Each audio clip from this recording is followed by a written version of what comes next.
Vamos começar os trabalhos. Lembramos novamente, pedimos silêncio a partir deste momento, que desliguem seus celulares ou deixem no modo silencioso. Começamos agora a quinta sessão, que terá como tema microcrédito, arcabouço regulamentar e atuação do mercado. Para compor a mesa, nesse instante, convidamos o moderador desta sessão, o senhor Sérgio Odilon dos Anjos, chefe do Departamento de Normas do Sistema Financeiro do Banco Central do Brasil. Os palestrantes, senhor Estélio Gama Lira Júnior, diretor de Gestão de Desenvolvimento do Banco do Nordeste do Brasil.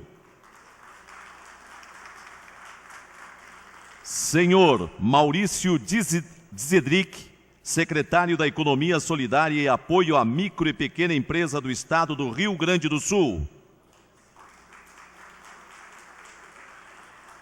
Senhor Jerônimo Rafael Ramos, superintendente do Santander Microcrédito. Senhor Paulo César Rezende Carvalho Alvim, gerente da Unidade de Acesso a Mercados e Serviços Financeiros do Sebrae Nacional. E senhor Alejandro Soriano, executivo sênior da Diretoria de Promoção das Micro, Pequenas e Médias Empresas do Banco de Desenvolvimento da América Latina, CAF. Solicito novamente a quem estiver em pé, por favor, dirijam-se até as suas cadeiras e passo a palavra neste momento ao senhor Sérgio Odilon dos Anjos, chefe do Departamento de Normas do Sistema Financeiro do Banco Central do Brasil, para as suas considerações e condução dos trabalhos. Boa tarde. Esse primeiro painel depois do almoço é um painel que é bastante relevante, tenho certeza que vocês vão ficar acordados e manter o interesse. Nossa mesa é uma mesa talvez a maior do seminário, e por isso eu vou ser breve nas palavras iniciais para nós passarmos já na condução das palestras. Para nós, o Denora, é muito gratificante estar moderando um painel designado microcrédito. O microcrédito é a própria alma da microfinança, da inclusão financeira e das microfinanças. Faz parte do item 1 do nosso plano de ação, da ação 1 do nosso plano de ação, e, portanto, é muito gratificante para nós, Departamento de Normas, tratarmos disso, nós que somos responsáveis por fazer as proposições à diretoria colegial do Banco Central e ao Conselho Monetário Nacional sobre a regulação das microfinanças. A ação 1 diz respeito exatamente aos produtos que o Banco Central coloca à disposição da sociedade e também das instituições que trabalham com esses produtos de microfinança. Não podemos falar de inclusão financeira sem falar, como o presidente Tombini ressaltou em sua fala aqui na abertura do seminário, do fórum, não podemos falar em inclusão financeira sem reconhecer a importância do controle da inflação. Essa é a verdadeira inclusão financeira. A inflação é algo excludente, portanto, está na missão do Banco Central o controle da moeda, a estabilidade do sistema financeiro, isso é a própria inclusão financeira. Outras ações são muito importantes, conta de poupança, correspondente bancário, dependências, enfim, diversas outras ações que fazemos, são produtos bancários por natureza e são inclusivos também. Portanto, é algo que está dentro da regulação do sistema financeiro permanentemente. O microcrédito ocupa um espaço bastante relevante nesse sentido. Sabemos que 1/4 da população ocupada no Brasil é de microempreendedores, o Sebrae já colocou isso, imagino que o Paulo também vá tocar nesse aspecto. Quando nós falamos de microcrédito, estamos falando em algo de microcrédito produtivo, orientado, algo que é o conceito internacional do microcrédito. E, por acaso, vale o comentário, o Conselho Monetário, também referido ontem pelo presidente Tombini, o Conselho Monetário Nacional editou 2 normas relacionadas ao microcrédito, que ao final a gente pode detalhar um pouco mais, voltado exatamente para trazer o conceito do microcrédito para a sociedade, para as instituições financeiras e aperfeiçoando o mecanismo do direcionamento para as pessoas de menor renda. Então, é muita satisfação que nós estamos aqui fazendo esse debate. Vamos, então, já passar diretamente para as nossas apresentações. Vou passar a palavra ao Estélio Gama, diretor de Gestão e Desenvolvimento do Banco do Nordeste do Brasil, que tem uma vasta experiência, um belíssimo trabalho que é feito lá há anos. O conceito do microcrédito produtivo orientado está no trabalho do dia a dia deles e temos muito a aproveitar com a palestra. Por favor. Boa tarde.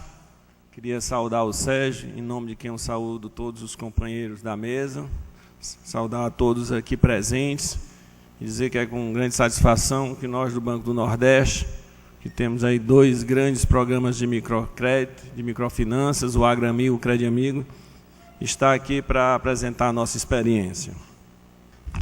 Bem, aqui é só para mostrar um pouco a área de atuação do Banco Nordeste, né?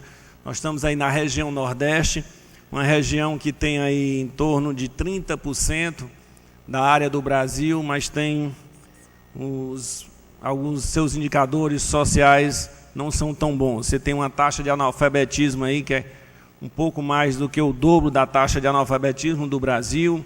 Você tem uma população em extrema pobreza também, que é o dobro. Nós temos 18,1% da nossa população em extrema pobreza, o Brasil tem 8,5%, e você tem uma área que representa 63%, que é a área considerada do semiárido. É nessa área que ela sofre mais, principalmente com os efeitos climáticos. E aqui seria quem é o público do Banco Nordeste, como é que nós identificamos os nossos clientes. O Banco Nordeste é um banco múltiplo, que ele atende desde o grande até o setor informal. E aí o nosso programa de microcrédito urbano, ele atende aí o empreendedor urbano e parte da microempresa da MPE. Já o nosso programa de microfinanças rurais, ele atende basicamente o empreendedor rural. E aí quais são essas atividades? Essas atividades é serviço, indústria, comércio, agropecuária e agroindústria. Tá? Então, os 2 programas ficam aí na base da pirâmide. Né? E aí um pouco do que eu já falei, né? Nós temos aí um programa com metodologia específica para atender o urbano, chamado CredAmigo, e um outro programa que atende o rural, que nós denominamos AgroAmigo. É a família amigo aí do Banco do Nordeste.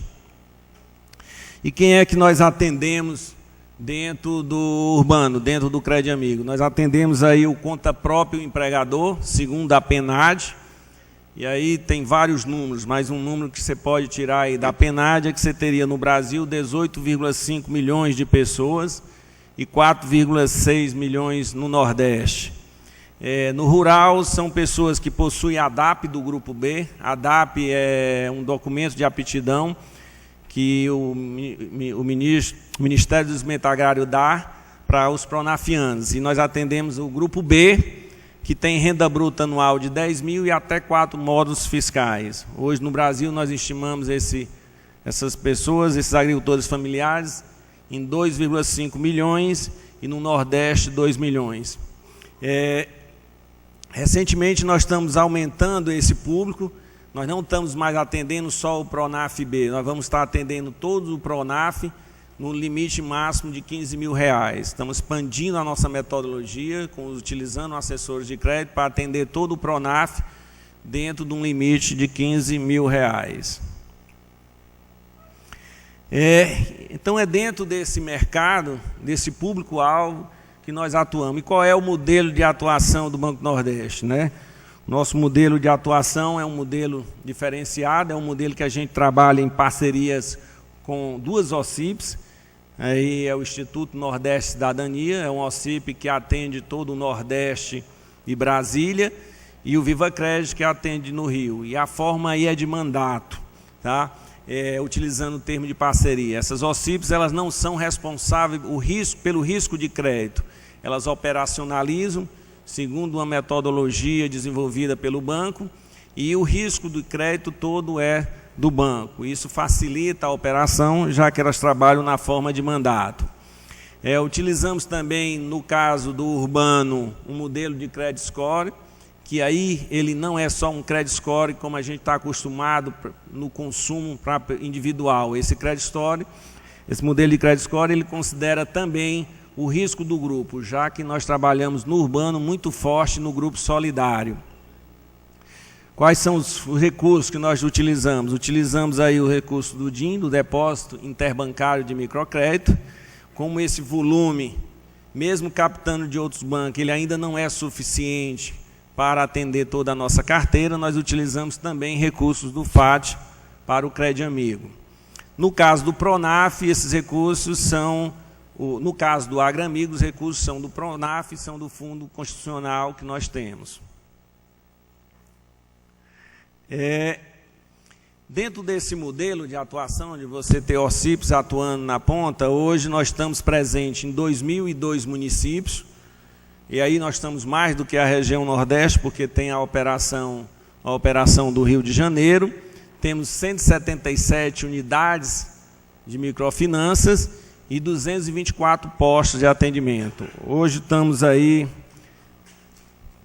com 5.093 pessoas trabalhando na OCIP, nas duas OCIPs.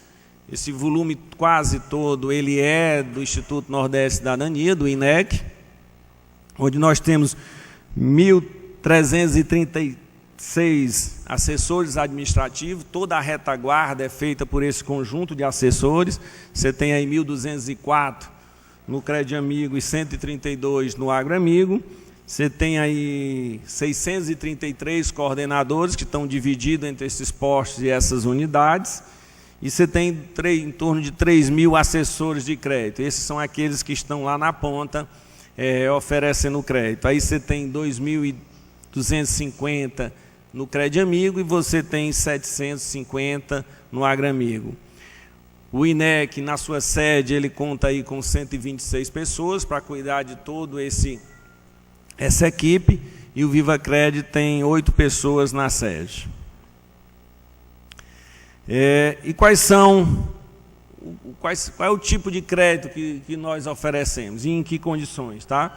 Então, no Crédito Amigo, nós trabalhamos aí com capital de giro e investimento fixo até R$8.000, nós estamos aí dentro do Crescer. Então, todo o crédito nosso até R$2.000 e investimento até R$8.000, ele é feito dentro do Crescer, e aí a taxa de juros é de 0,64, com um ataque de 1%. Tá? Então, um fato é que nós procuramos sempre que o nosso ticket médio ele seja pequeno. Tá? Então, e fora do Crescer, nós atuamos aí acima de capital de giro acima de R$2.000 aliás, capital de giro acima de R$2.000 com a taxa de juros de 1,2 e um ataque de 3, respeitando aquele limite de R$15.000 de endividamento. Então, um cliente ele pode até ter um investimento no Crescer e ter um capital de giro fora do Crescer, mas o limite sempre será de R$15.000 de endividamento.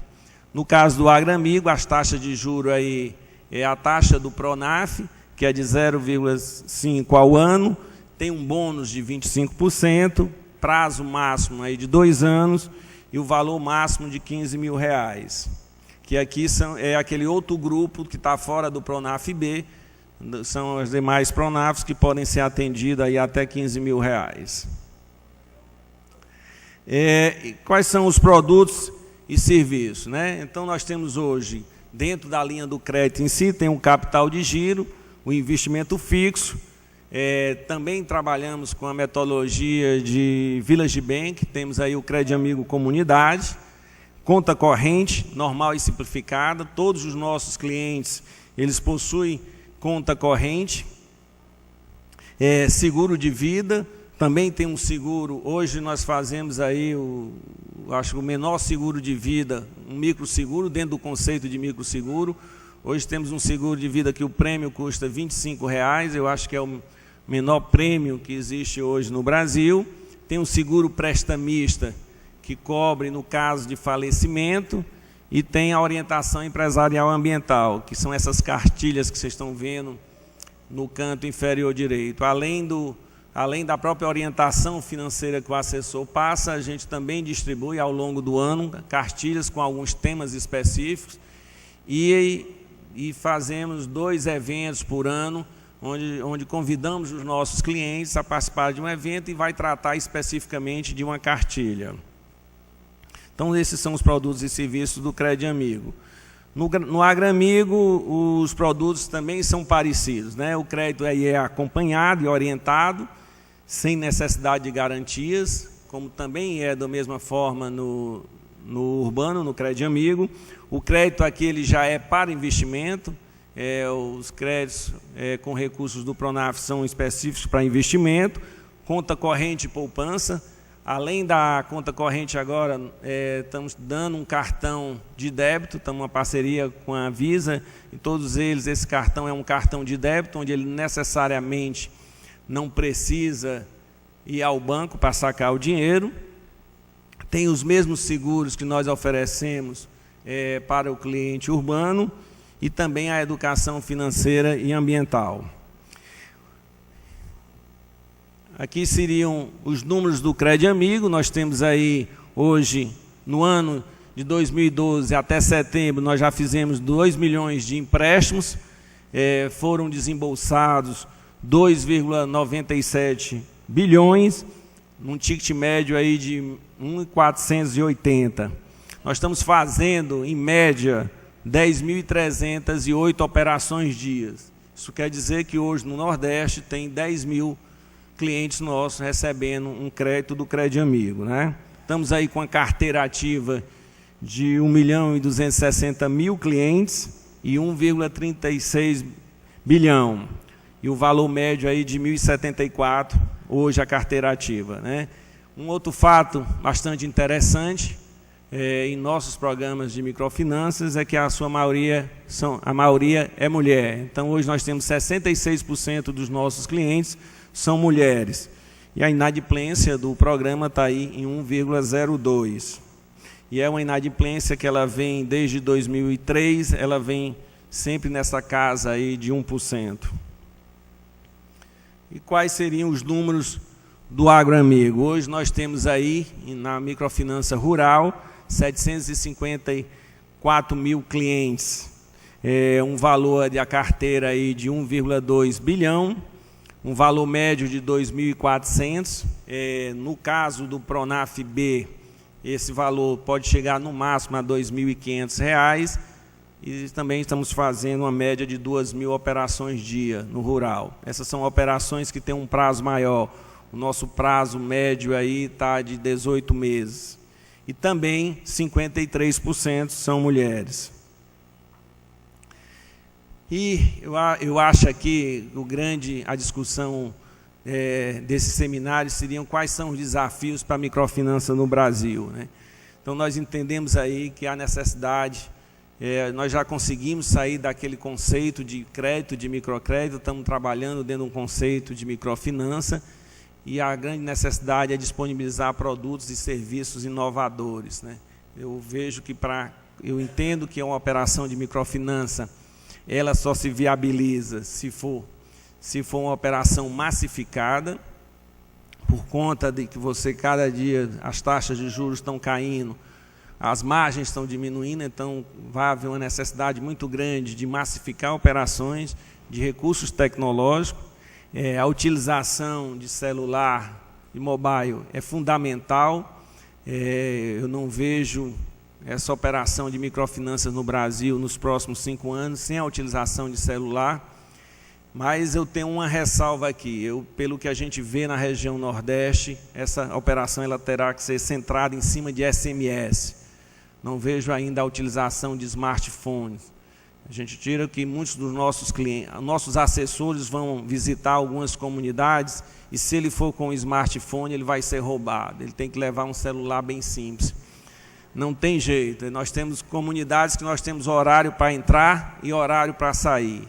Nós estamos falando de algumas comunidades, não só no Nordeste, mas também no Rio, aí quando a gente opera na Rocinha, opera no Alemão. E tem comunidades tão violentas e tão perigosas no Nordeste também. Então, eu vejo que o smartphone, ainda para esse público, ainda tem algumas dificuldades. Um outro é que o smartphone, eu diria até que os filhos dos nossos clientes, ele até sabe usar um smartphone, porque todos eles estão lá no Facebook, no Twitter. Mas o nosso cliente não, o que ele sabe usar é o SMS. Então, todo mundo, você tem certeza que ele consegue passar um SMS e receber um SMS. Um outro fato também que leva a esse pensamento é que o custo do smartphone, além do custo, a cobertura. No Nordeste nós temos alguns locais que a própria cobertura ela tem dificuldade de sinal. Então eu penso que o smartphone ainda demora mais a tecnologia em cima de smartphone. Eu vejo com mais sucesso a tecnologia em cima de SMS. Outros desafios seriam desenvolver novas ferramentas visando a eficiência. Nós estamos procurando trabalhar aí com tablets para que os assessores vão a campo com algum tipo de tablet barato, que ele possa ali ser a própria agência. Esse é o futuro, o assessor, ele não precisar retornar, ele ter a sua carteira ali toda no tablet, ele saber quais os clientes estão renovando, quanto precisa fazer, implementar aí novas formas de fortalecer a orientação empresarial e financeira, manter os níveis de satisfação dos nossos clientes cada vez mais exigentes, cada vez num mercado em que passa a ser disputado, ele já se percebe hoje como importante. Até pouco tempo essas pessoas eles se achavam fora do sistema financeiro. Hoje não, hoje eles têm plena noção que eles são importantes e que existe algumas instituições financeiras querendo trabalhar com ele, né? Então esses são os desafios que a gente vê. Aqui é um pouco dos nossos clientes, tá? do Crédito Amigo. Então você tem clientes de roupas, aqui do lado direito você tem um Crédito Amigo Comunidade, um grupo, aqui são os clientes do AgroAmigo, tá? E dentro desse pouco tempo seria essa mensagem que a gente queria passar. Muito obrigado.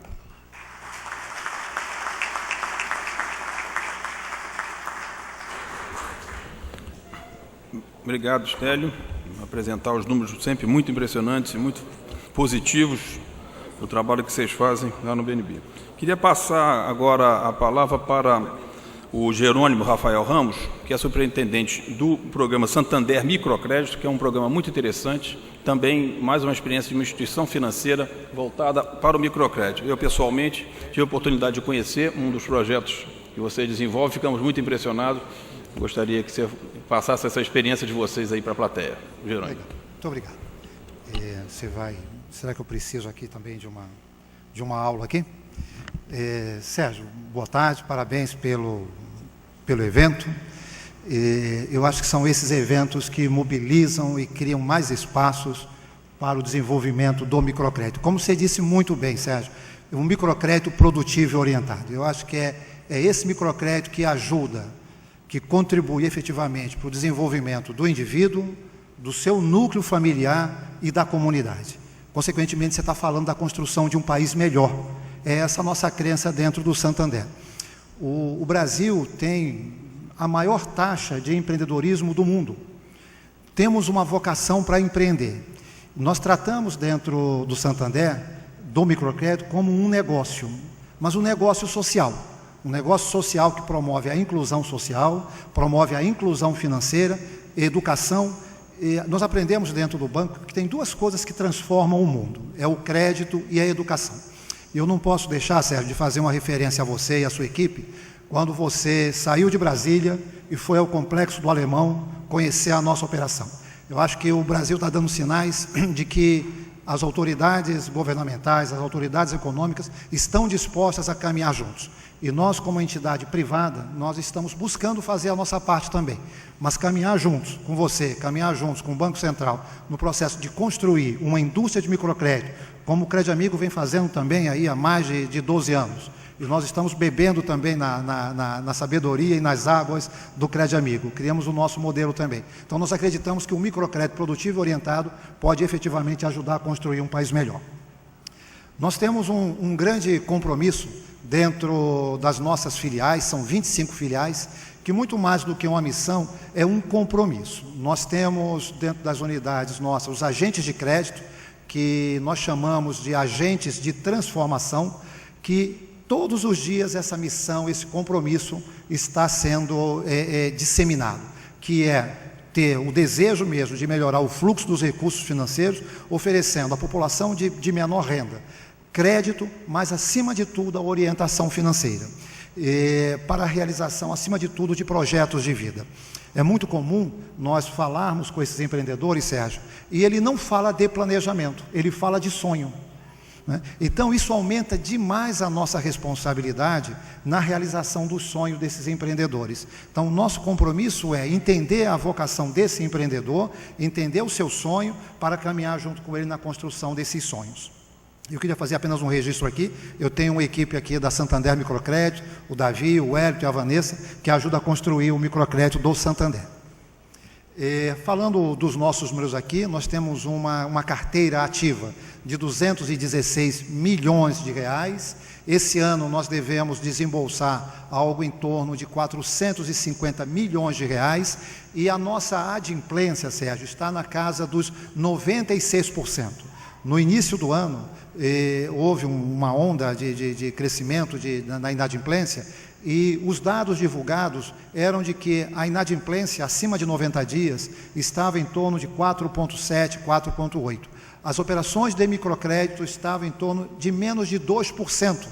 E aí a gente vai entender esse mistério, né? Como é que um crédito que não tem uma metodologia de garantias, mas é da relação de confiança principalmente, tem uma inadimplência muito menor do que um crédito que você aliena um carro, aliena uma casa.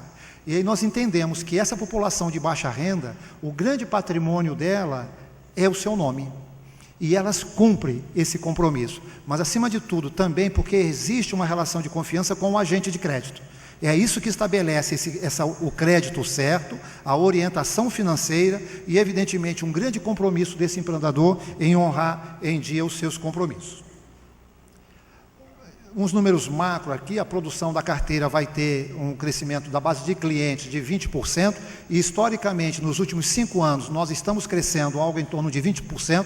Isso prova o grande potencial do empreendedorismo que existe no Brasil. As carteiras de crédito crescem em torno de 38%, acima de tudo, por entender a necessidade dos clientes. Esse empreendedor, que eu disse, há um tempo atrás, ele falava: eu quero um capital de giro. Mas ele pegava esse capital de giro para fazer uma reforma na sua moradia, fazer uma reforma no seu negócio, ou comprar uma máquina. E nós entendemos claramente que ali havia uma linha de crédito diferente. O capital de giro era um modelo, e o financiamento para ampliar ou comprar um bem era outra linha de crédito. Então, entendendo essas necessidades e o comportamento do empreendedor, nós criamos outra linha de crédito, que ela tem um prazo mais longo, vai até 24 meses, e permite que aquele financiamento que ele usa para ampliar o seu negócio ou comprar uma máquina, que isso gere uma renda maior. Que eu acho que esse é o valor do microcrédito: gerar renda e gerar emprego. Nós temos um cuidado muito grande quando nós falamos de crédito, né, que é para não gerar um endividamento. Por isso que nós, dentro da Santander Microcrédito, valorizamos demais o papel do agente de crédito. Esse agente de crédito, ele recebe ao longo do ano 3 ou 4 capacitações para melhorar o entendimento e a avaliação do crédito, porque se nós queremos ter um cliente economicamente sustentável, nós temos que acertar a mão na entrada, na admissão desse cliente com o crédito. E com muito orgulho, nós compartilhamos aqui as nossas faixas de atraso, né, mostra a qualidade da carteira de crédito. De 9 a 30 dias é 1,3, e aí nós estamos falando de saldo devedor. Se um cliente está em atraso de um dia, nós consideramos todo aquele montante do contrato. De 31 a 59, 0,4, de 60 a 90, 0,6, e acima de 180 dias, 1,2. E a gente brinca, falando sério, né, que é fechar a torneira da inadimplência, né? Os spreads são baixos, evidentemente, então a gente tem que zelar pela qualidade da carteira.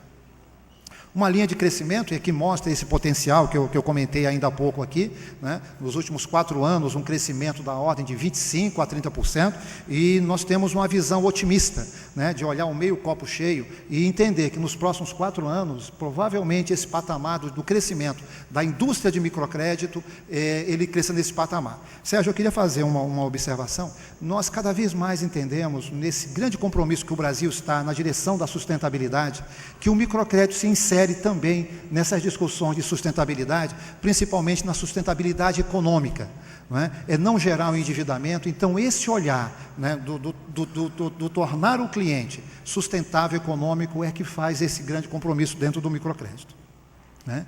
E esse ano, a nossa operação faz 10 anos, com muito orgulho a gente fala que o Santander investiu R$1,5 bilhão em linhas de crédito. Muito parecido com o perfil do cliente do Crédito Amigo, o nosso ticket médio está em torno de R$ 1.800, né?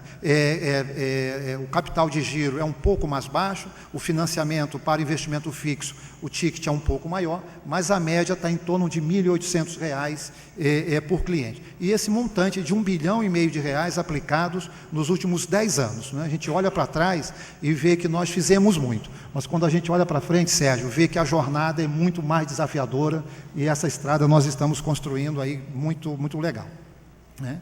Vou passar aqui rapidinho aqui. Quando a gente fala de microcrédito, não tem como a gente falar de gente, Sérgio, né? Eu gosto muito do tema de credit score, mas eu ainda acho que na relação com esses empreendedores é olho no olho, é gente cuidando de gente. Não dá para a gente fazer diferente aqui, né? Então, quando você tem o agente de crédito, você tem o empreendedor, e a gente cada vez mais entendendo os sonhos, entendendo aonde esse empreendedor quer chegar, a gente vê claramente que a gente está cumprindo um papel muito bacana, né? Eu cada vez mais estou entusiasmado com esse tema dos negócios sociais, né? O microcrédito é um desses instrumentos sociais, economicamente sociais. Então, nós temos aqui dentro da Santander Microcrédito borracheiros, né, costureiras, nós temos histórias tremendas. Nós temos histórias de uma cliente em Heliópolis, que é uma das maiores comunidades do Brasil, uma senhora que tem um pequeno mercadinho, começou com a gente há 8 anos atrás, tomando um crédito de R$600, hoje ela dá gosto ver o mercado dela, Sérgio, ela gera 6 empregos direto. Eu vou fazer uma propaganda aqui do Pão de Açúcar, eu brinco dizendo que a dona Sheila em Heliópolis, ela é o Abílio Diniz, ela faz o supermercado com zelo, um carinho, e a gente encontra, né, eu vi uma pesquisa ainda há pouquinho sobre escolaridade. A escolaridade desses empreendedores ainda é muito baixa, mas a preocupação que ele tem de servir ao seu cliente é impressionante, né? Ele quer encantar também o seu cliente. Não é só a grande empresa que quer encantar o seu cliente, né? Os pequenos empreendedores têm isso de uma maneira intuitiva, eles não fazem essa aferição de satisfação de clientes, mas quando ele levanta a portinha do mercadinho dele, é para atender bem esse cliente, né? Nós temos hoje um atendimento em 600 municípios, atendemos diretamente, temos através de 25 filiais, temos evidentemente uma concentração no Nordeste, né? Não chegamos ainda no Norte, mas o microcrédito dentro do Santander veio para ficar. Nós temos um planejamento aí para os próximos 5 anos, que é ocupar ali com algumas pintinhas a mais de vermelha, talvez o ano que vem a gente coloque ali algo mais, né? E o nosso modelo de atendimento é dentro das agências do Santander. Esse slide aqui, nós entendemos que ele traduz muito o que é o microcrédito. O microcrédito, ele é aquela semente na relação com o empreendedor. E esse empreendedor, quando você rega esse cliente com a educação financeira e um relacionamento próximo, isso gera renda e gera emprego, é a geração dos frutos. Então, você tem a semente, você rega essa semente, com certeza você vai ter sucesso nessa relação. E como eu disse, dentro daquele conceito de um negócio social, é bom para o cliente, é bom para a comunidade, para o país, e evidentemente também é bom para a instituição que desenvolve o microcrédito. Aqui a imagem fala muito mais do que a palavra, né? E aqui a gente vê as imagens do nosso cliente, o cuidado, a excelência no atendimento em fazer uma disposição da sua mercadoria, criar um bom ambiente para esse cliente transitar e fazer as compras. Muitas das vezes, nós chegamos num cliente com a pretensão de orientar, mas somos nós que aprendemos também. Então, ali você tem uma relação direta, né, de uma oferta de crédito, mas efetivamente de um modelo simples, de simplicidade, você servir. Eu acho que esse negócio de você entender cada vez mais, de servir ao seu cliente, faz com que você fidelize esse cliente, tenha uma operação de melhor liquidez e você encanta esses clientes e, evidentemente, inspira esses clientes, né?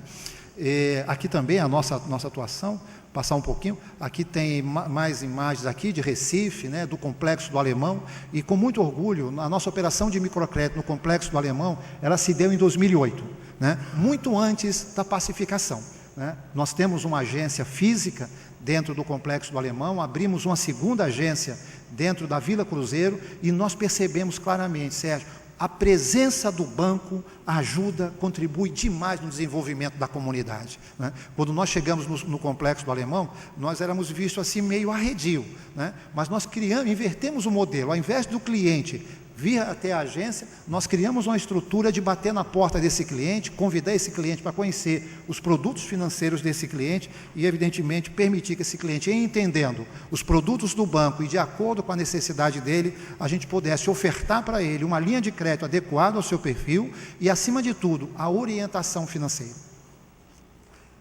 Isso aqui é dentro do Complexo do Alemão, como nós chegamos, né?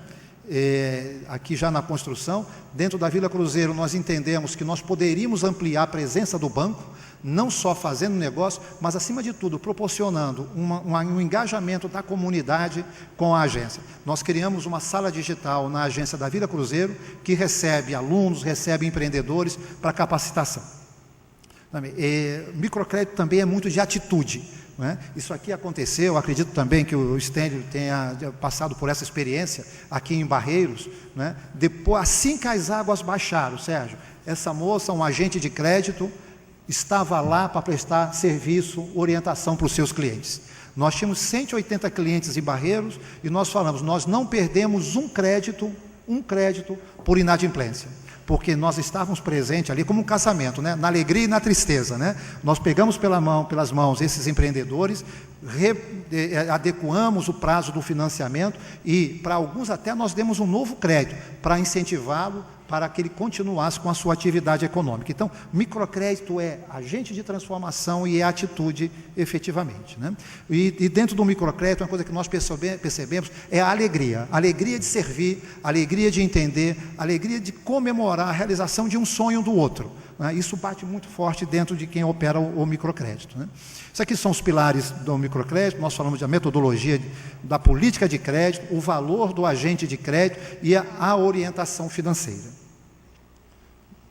Vou avançar aqui rapidinho aqui. Esse é um conceito que eu digo que é quase que universal, que são as diferenças entre o banco formal e o banco tradicional. Só para encurtar a história, nós falamos que no banco tradicional o cliente vai até o banco, mas quem faz microcrédito dentro de uma OCIP, dentro de um banco, somos nós que temos que ir até esse cliente. Como diz o poeta, né? O artista tem que ir aonde o povo está. Vou avançar um pouquinho aqui. Senão a moça briga comigo ali. Eu digo que o microcrédito é um ciclo virtuoso, né? Onde o agente de crédito faz o crédito correto, ele capacita o empreendedor e esse empreendedor, tendo sucesso, ele se desenvolve como indivíduo, ele desenvolve a sua família e desenvolve a sua comunidade. É muito comum quando a gente anda, a gente fala em comunidade, mas é região carente mesmo. A educação, não tem como a gente não acreditar num país melhor, porque a gente está vendo que uma geração está tendo uma escolaridade melhor, né? Está tendo acesso ao ensino, consequentemente, daqui a um tempo, essa pessoa vai ter uma empregabilidade maior, uma renda maior, e evidentemente, tornando essa operação sustentável economicamente, a gente continua fazendo essa prestação de serviço para os empreendedores de baixa renda. Sérgio, era esse o meu recado, tá? E espero que tenha contribuído para o evento. Obrigado.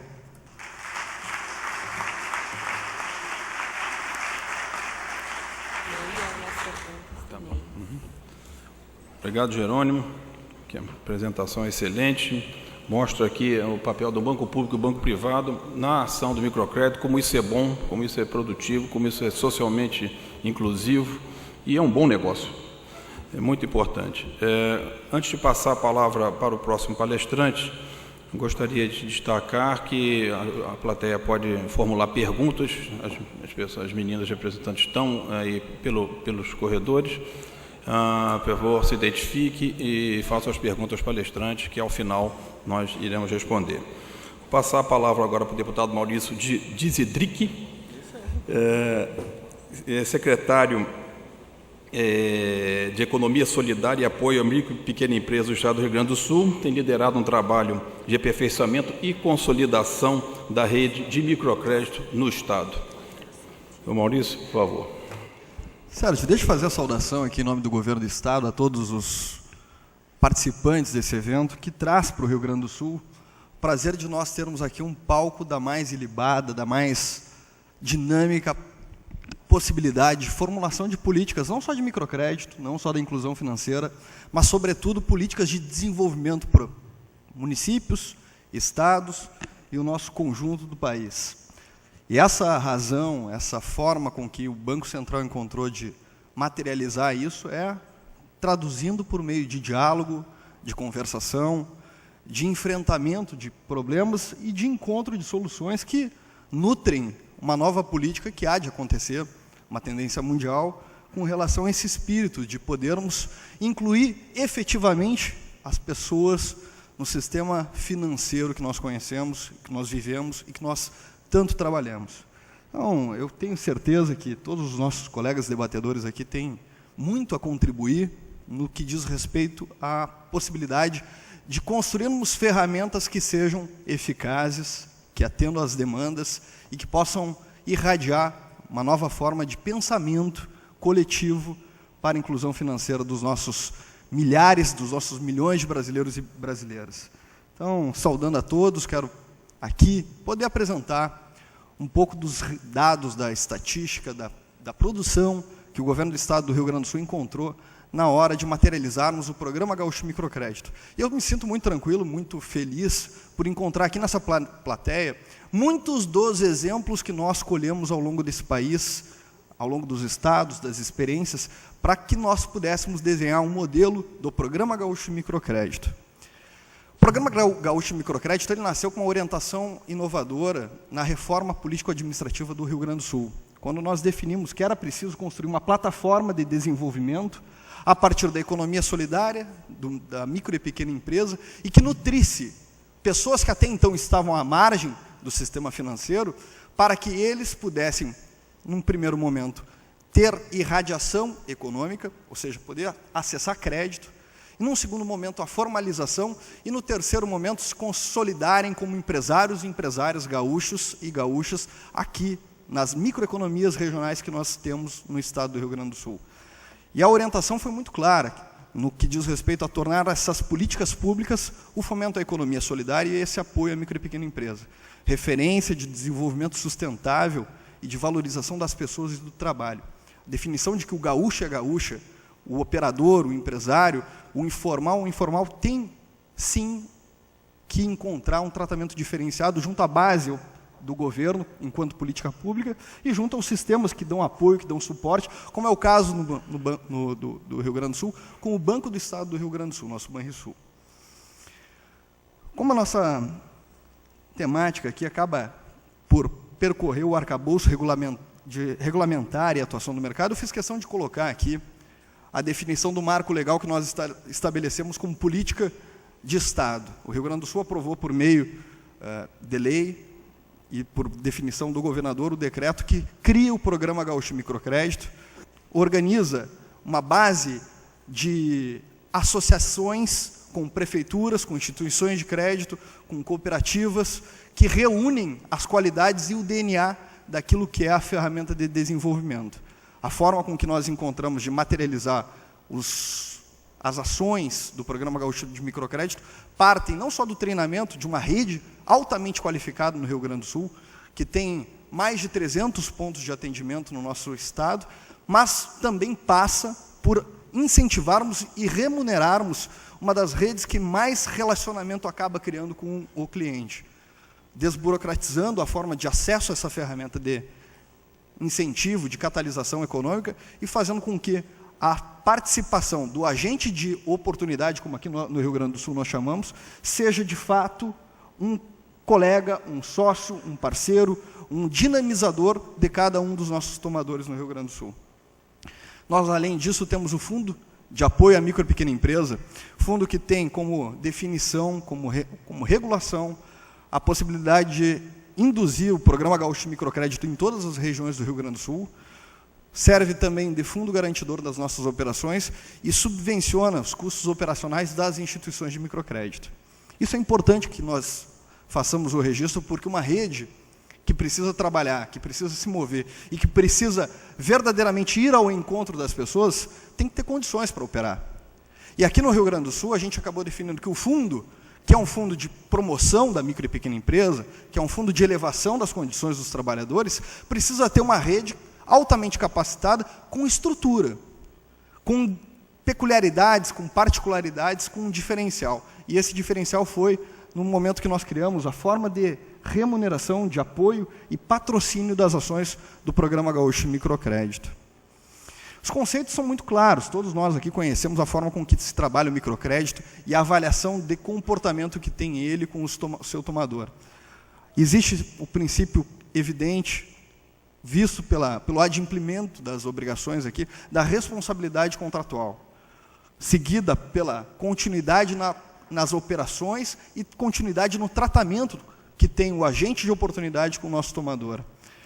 O espírito de desenvolvimento comunitário, criando uma dinâmica local. Rio Grande do Sul, vou dar um exemplo aqui, nós temos muitas cidades que são de pequeno porte. E cada recurso carreado pelo Programa Gaúcho Microcrédito dinamiza uma nova economia local, fazendo com que a linha de ação, a linha de atuação e a dinâmica econômica fique naquela região, construindo uma nova ponte de relacionamento entre tomador e fornecedor, tomador e cliente. E esse espírito está subtendido o princípio da solidariedade que existe nesse enraizamento das relações com o governo do Estado, com o banco, com o Banrisul e com os tomadores, que desenvolve uma ferramenta psicossocial. Num primeiro momento, o atendimento e a forma com que faz a avaliação, o agente de oportunidade no local de trabalho dos nossos tomadores, que muitas vezes é uma sacola de bolsa, uma bolsa que vende produtos de beleza, que vende moda íntima e que percorre as ruas de cada cidade a pé. Esse agente de oportunidade é o primeiro contato que ela tem com o nosso sistema financeiro. E que, num primeiro momento, ela precisa mais do que nunca o apoio, o consórcio de esforços para que alguém dê crédito, alguém dê razão, alguém dê o patrocínio para que aquela ação possa tomar um grau mais elevado, um grau mais profissional, na forma de entendimento que nós temos de micro e pequena empresa. E existem muitas portas que o governo oferece. Hoje o microempreendedor individual é uma grande atividade, que nós aqui estamos potencializando cada vez mais as nossas ações, a fim de termos uma rede formalizada de empreendedores. Os dados do Programa Gaúcho de Microcrédito seguem a carteira do Programa Nacional de Microcrédito Produtivo Orientado. Taxa de 0,64, 8% ao ano, capital de giro, investimento misto.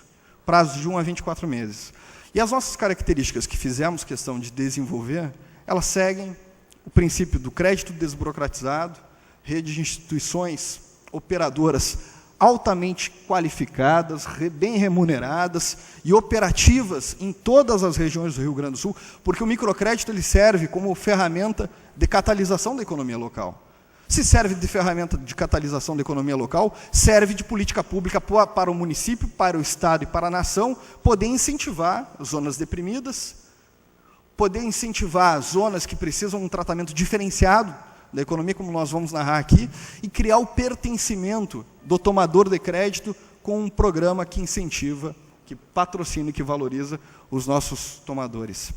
E essa orientação se dá no local, como foi dito aqui pelos nossos companheiros que me antecederam, com oportunidade a estes empreendedores informais. Nesse ano de trabalho que nós tivemos, a nossa carteira ativa foi de 107 milhões de reais, onde nós acumulamos mais de 12 mil operações, uma taxa de inadimplemento de 0,34%. A rede de microcrédito é composta por uma sociedade de crédito ao microempreendedor, são 14 OCIPs que operam no Rio Grande do Sul, 32 cooperativas singulares e 154 prefeituras que disponibilizam os agentes para o treinamento, se tornando agente de crédito, agente de oportunidade, fazendo essa interface com a comunidade e com o setor peculiar de cada região. A nossa abrangência hoje no Rio Grande do Sul é de 75%, o que gira em torno de 75% do PIB gaúcho. 75% das cidades, das regiões. Nós temos um vazio ainda a ser preenchido no extremo sul do estado, que é uma zona que ainda carece de investimentos e ainda carece de uma maior ocupação das nossas instituições de crédito no Rio Grande do Sul. A CESAMP, como indutor de recursos, o funding, a operação é efetivamente a mesma. Nós fazemos questão de manter aqui a forma de contratação por mandato, para que as nossas instituições tenham alongamanos do Estado na representação dessa política de acesso a crédito e a tratamento diferenciado ao nosso tomador. Basicamente, nós temos 342 agentes aqui que trabalham diuturnamente com o microcrédito por meio das organizações, das OCIPs e das instituições de crédito. Mais algo em torno de 100 agentes vinculados às prefeituras que fazem essa interface com a instituição de crédito que devolve a avaliação para a secretaria, autorizando a concessão de crédito, nessa forma que nós construímos de mandato de representação com o Banrisul. A distribuição por faixa de operação, nós temos 45% acima de R$10.000, um quadro que está disponibilizado no microcreditors.com.br e que desenvolve aqui essa distribuição por ramo de atividade, onde 52% nós encontramos derivado junto ao setor de serviços, 9% indústria, 6% agricultura e 33% no comércio.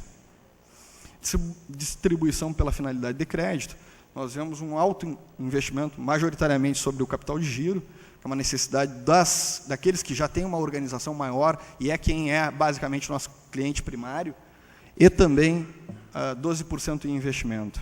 A distribuição dos tomadores por situação jurídica, vocês veem que, principalmente o informal, que não consegue o acesso, ou que tem dificuldade, acaba migrando para a nossa carteira de microcrédito, e dentro da nossa carteira de microcrédito ele é treinado, capacitado, e nós pretendemos, em 2 anos, poder ter uma curva de formalização muito grande sobre os nossos clientes do microcrédito gaúcho.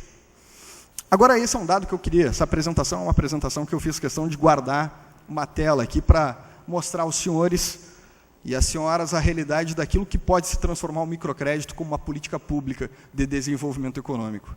Nós temos aqui no Rio Grande do Sul particularidades que fazem com que nós possamos construir uma vestimenta para cada região, para cada cidade, para cada ramo de atividade. E essa vestimenta se dá com o Programa Gaúcho Microcrédito, em alguns exemplos que eu coloquei aqui. Situações de emergência, como chuvas, granizo, enchente, vendaval, o empreendedorismo na música, o programa Lapidar, que é um programa que eu quero apresentar um vídeo aqui institucional do Governo do Estado, a economia pacificadora, a rede solidária e o fornecer. O que são esses programas? São programas que têm interface com outros órgãos de governo. E eu quero contar essa história, porque essa história foi algo que foi um dos primeiros exemplos que nós vimos que um programa de microcrédito, além de ser indutor, além de ser um negócio social, ele consegue protagonizar uma nova forma de relacionamento, governo, instituição de crédito, banco e cliente. Nós temos aqui em Soledade uma das regiões mais bonitas do Rio Grande do Sul. Apesar de ser uma das regiões mais bonitas, é uma das mais pobres em nível de desenvolvimento humano. Chama-se região da Serra do Alto Botucaraí. Lá é encontrado pedras preciosas e semipreciosas, jazidas, imensas jazidas, que são trabalhadas por famílias, que têm uma tradição, uma vocação de 100 anos, 80 anos, 50 anos, no cultivo, na lapidação das pedras. Só que essa lapidação teve um auto de fiscalização da FEPAM, que é o nosso órgão de meio ambiente, e do Ministério Público do Trabalho, e identificou que 150 famílias de lapidadores dessas pedras preciosas e semipreciosas deveriam cessar as atividades por conta do material líquido ser altamente tóxico ao meio ambiente e não trabalharem com equipamento de proteção individual algum. ninguém conseguiu resolver esse problema criado junto à base produtiva dos pedristas em Soledade. Nós conhecemos, vimos e identificamos que um ticket médio de R$10.000 seria capaz de construir uma cisterna para o tratamento e depósito desse material líquido e a compra dos produtos de proteção individual e equipamentos de EPI. De proteção individual, iluminação, ventilação e todo o acessório de EPI necessário. Lá foi investido, num dos locais mais bonitos do Rio Grande do Sul, mais pobres, foram investidos R$1,5 milhão que a prefeitura não acessaria, que estes lapidadores não acessariam individualmente e que foi protagonizado pelo Programa Gaúcho Microcrédito de forma solidária. Eu quero convidar vocês para que possam assistir o vídeo que ilustra isso e poder rapidamente pincelar alguns poucos exemplos que mostram o dinamismo que tem o microcrédito na vida das pessoas. A Soledade é uma joia que vai para o mundo inteiro. Já está no sangue do soledadense trabalhar com pedra, né? Pega a pedra bruta e corta ela, tinge tudo, pega e vende ela. As joias aqui de Soledade são maravilhosas. A gente percebe que elas são feitas com muito capricho. O Programa Gaúcho do Microcrédito do Governo do Estado com o Banrisul financia pequenos e microempresários. É o maior programa estadual de microcrédito do Brasil. Já concedeu mais de R$100 milhões para o desenvolvimento da economia gaúcha. Veio na hora certa vem esse projeto do microcrédito. Ele veio numa hora, vamos dizer assim, que o povo estava desesperado. Juro barato aí pro pessoal, sem muita restrição, né? Não exigindo muito, né? Ficou muito, muito bom, assim. Hoje tem uns piados que estão tudo cadastro. Antigamente não tinha nada, não tinha como fazer. Ganhar esse dinheiro eu posso progredir mais e cuidar do meio ambiente. RS Mais Desenvolvimento. Governo do Estado do Rio Grande do Sul. Essa é uma forma com que nós interagimos com a nossa base produtiva. E assim nós encontramos o caso Lapidar, que é uma... O caso Lapidar foi um caso que ilustrou e derivou em tantos outros programas, como eu quero passar rapidamente aqui para que vocês possam conhecê-los. Case Rede Solidária, Polícia Federal, Ministério Público Federal, Praça Central de Cruz Alta, 26 ambulantes, 26 camelôs trabalhavam vendendo seus materiais ali.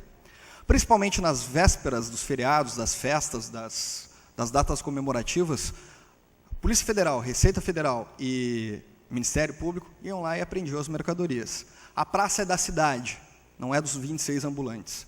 Mas os 26 ambulantes fazem aquilo ali para colocar comida na mesa, para sustentar suas famílias, e é uma atividade que já vinha sendo, há mais de 10 anos, trabalhada na praça, que é de todos.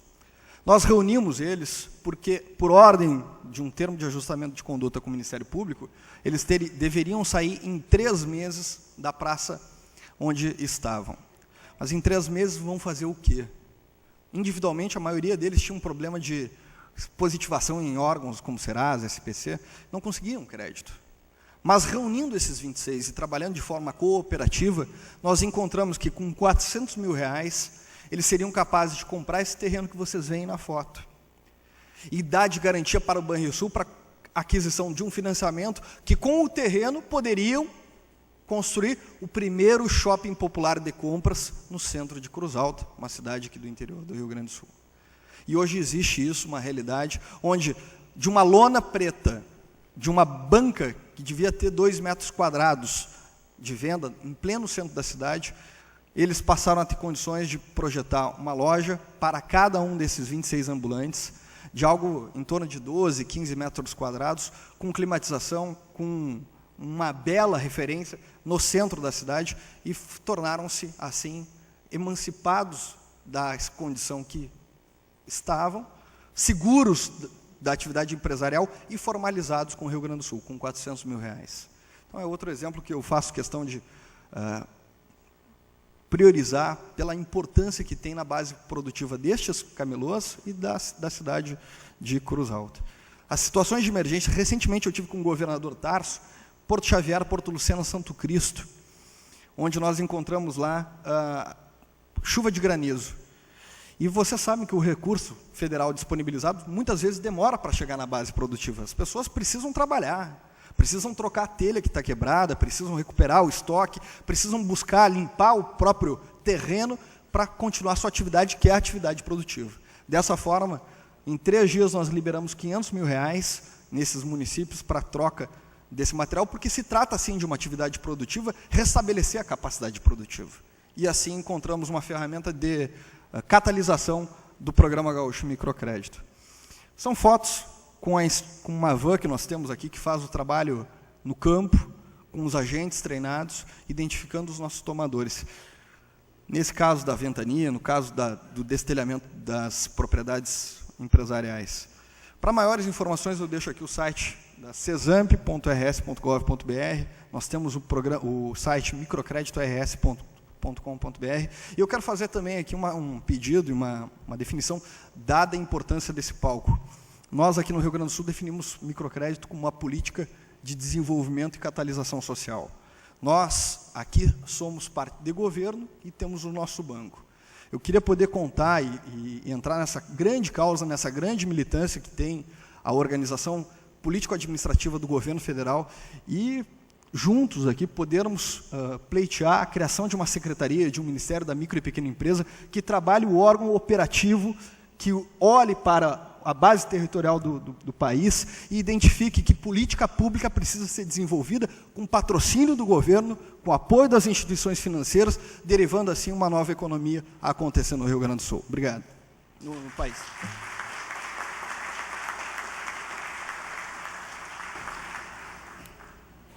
Obrigado. Muito boa apresentação. Olha que interessante, nas 3 apresentações, olhamos aqui o conceito do agente de crédito, e cada um dos apresentadores, em seus modelos, utilizou uma terminologia: agente de crédito, agente de oportunidade e agente de transformação. E é tudo o mesmo conceito do microcrédito produtivo orientado. O conceito é o mesmo, traduz aqui sempre bem traduzido, fotos, exemplos espetaculares, é uma prova e comprova como o microcrédito pode ser muito bom. Passar a palavra agora para o Paulo Alvim.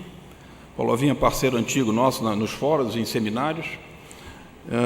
Ele é o gerente de unidade de acesso a mercado e serviços financeiros do Sebrae Nacional, traz sempre para a plateia e para nós boas sugestões.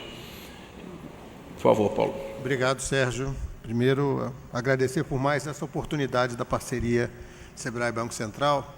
E aí, ouvindo as falas anteriores, né, como há 11 anos atrás começamos a discutir nos seminários de microcrédito, né, se falava em microcrédito quase como uma política compensatória, né, numa mobilização da sociedade para garantir o básico para a vida. Isso foi num processo evolutivo, microfinanças, hoje a gente discute inclusão financeira, e o mais interessante é que hoje, e aí o depoimento do deputado Maurício foi fundamental no processo, felizmente hoje, e aí talvez tenhamos alguns estrangeiros aqui, a questão de microfinanças faz parte de uma estratégia de política pública de desenvolvimento. É um desenvolvimento diferente, um desenvolvimento inclusivo, né? E aí quando a gente integra inclusão social ou inclusão socioprodutivo, não dá para não ter a perna da inclusão financeira. O que dá sustentabilidade a essa integração é exatamente a inclusão financeira, mas ela só pode existir se você tiver articulado a inclusão socioprodutiva. Então, hoje, a gente pode começar a tratar, né, microfinanças como uma estratégia de política pública de desenvolvimento. E aí nós ficamos numa situação muito a cavalheiro na realidade brasileira, quase 10 anos de experiência de diversos atores, públicos, privados, empresariais e não empresariais, que é o arcabouço de suporte a toda a operação que nós temos de microcrédito no país hoje, né? A gente fica até num processo de discutir uma concorrência, mas é uma concorrência sadia, porque existe oportunidade para todos. E é um pouco nessa linha que a gente gostaria de conduzir essa provocação aqui, já que o Sebrae é uma organização não financeira, então nós ficamos muito a cavalheiros. Nós somos uma organização não financeira que não aportamos recurso para microfinanças, mas temos tido a oportunidade de ser parceiros complementar do arcabouço de arranjo institucional que apoia e opera as ações de microfinanças. Então, nessa linha de ação complementar, que nós temos atuado num processo pré-crédito e pós-crédito. E é interessante que cada vez mais se torna, e a gente tem discutido isso em alguns espaços e com algumas instituições, que quanto mais se incorpora como uma política pública, as ações de microfinanças valorizam a ação pré-crédito, está aí toda a estratégia de educação financeira, e principalmente uma ação pós-crédito, para que garanta a plena e boa utilização dos recursos. Então, quanto mais se avança na discussão de microfinanças, mais se fortalece a necessidade de ações pré- e pós-crédito. E por que, vamos dizer, esse é um movimento que, no caso brasileiro, não tem fim ainda? Por causa do tamanho da demanda, né? Ontem foi apresentada aqui uma pesquisa que foi feita no ambiente dos empreendedores individuais, onde praticamente 60% dos empreendedores individuais, um número da ordem de 3 milhões hoje, não acessam crédito. E quando eu falo empreendedor individual, nós estamos falando de cliente potencial de microcrédito. Usuários de produtos e serviços de microfinanças. Desses 40 que acessam, menos da metade conseguem o recurso.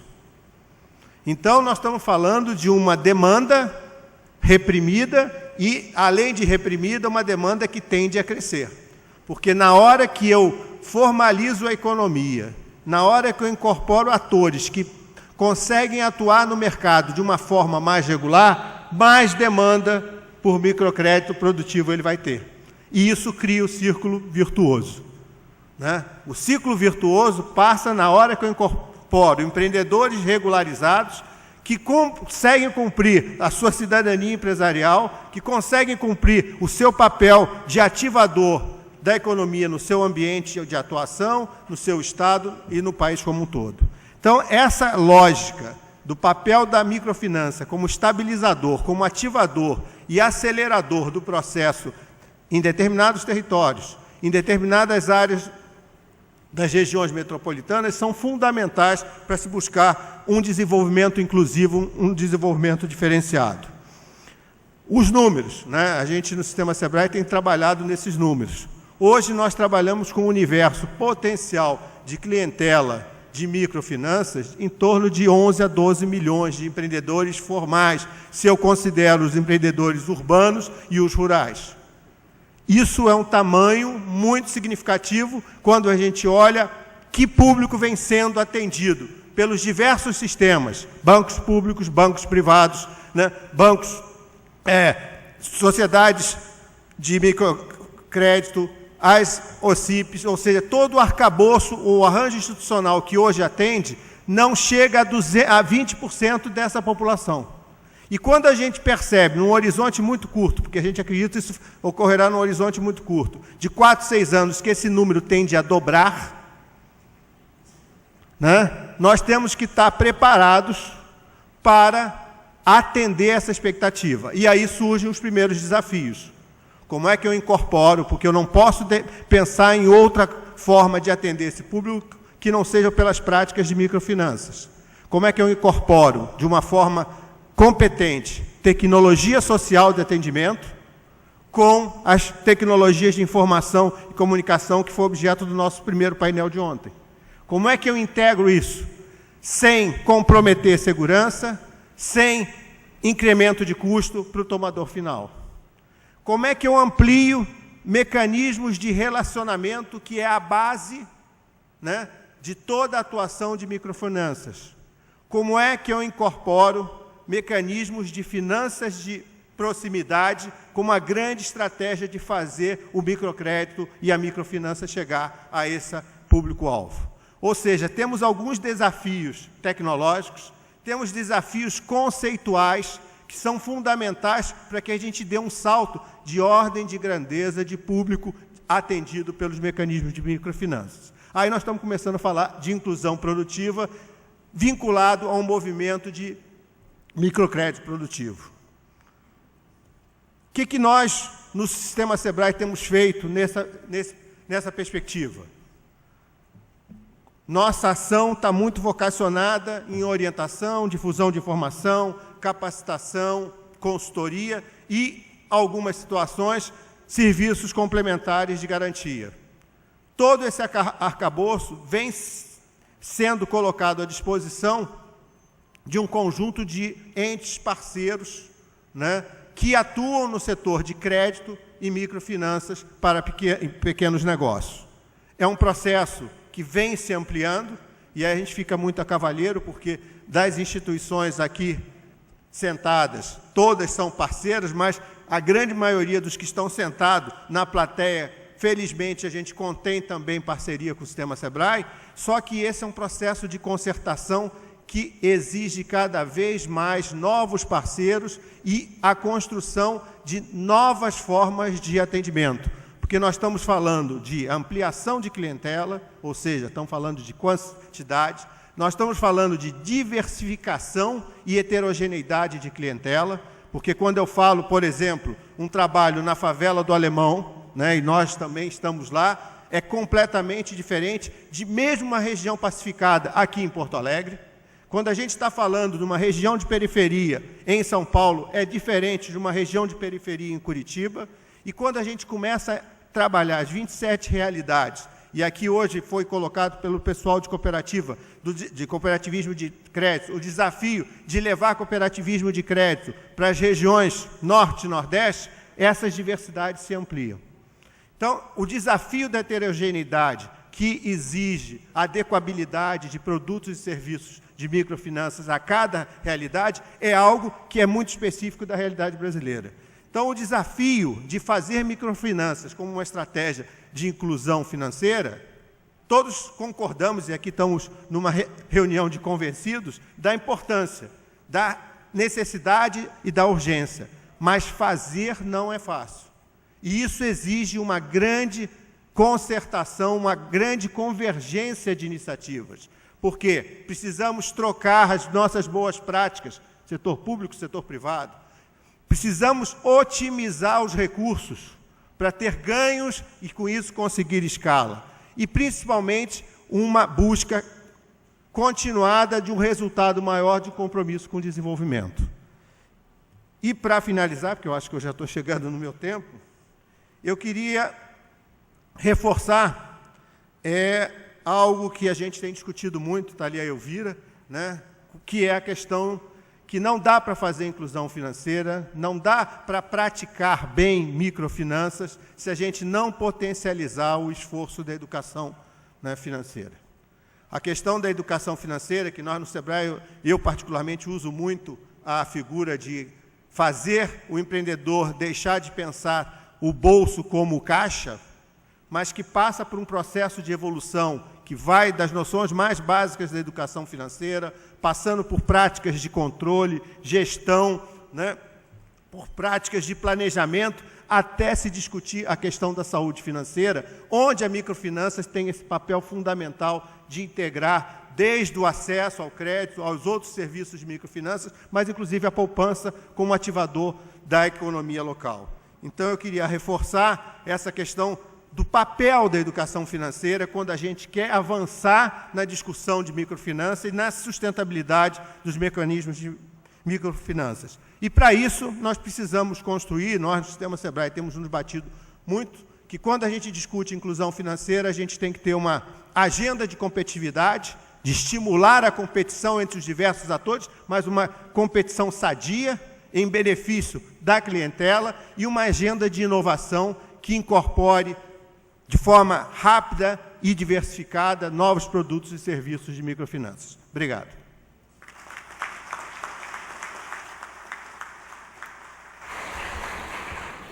Obrigado, Paulo. Só ressalto que o próximo painel será exatamente sobre educação financeira. O Banco Central tem dado, que já foi dito aqui, uma área especificamente, uma nova área para tratar dessas relações, que envolve o cliente, que envolve a sociedade, e a educação financeira tem um papel preponderante.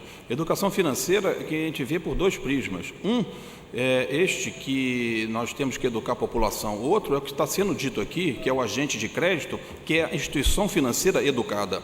É a instituição financeira certificada, ou seja, quem está vendendo esse crédito tem condições de vender o crédito adequadamente, e esse crédito com qualidade de originação é que é um bom crédito.